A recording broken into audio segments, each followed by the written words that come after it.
Hello everyone. Today we talk about how to fix the app of mini games. We will go to settings.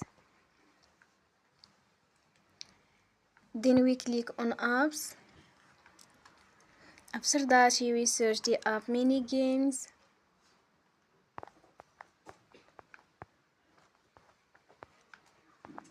And we click.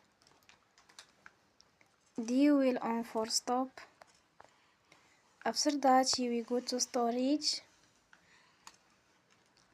Then we click on clear cache. In the end, you will turn your Wi-Fi and you will turn again.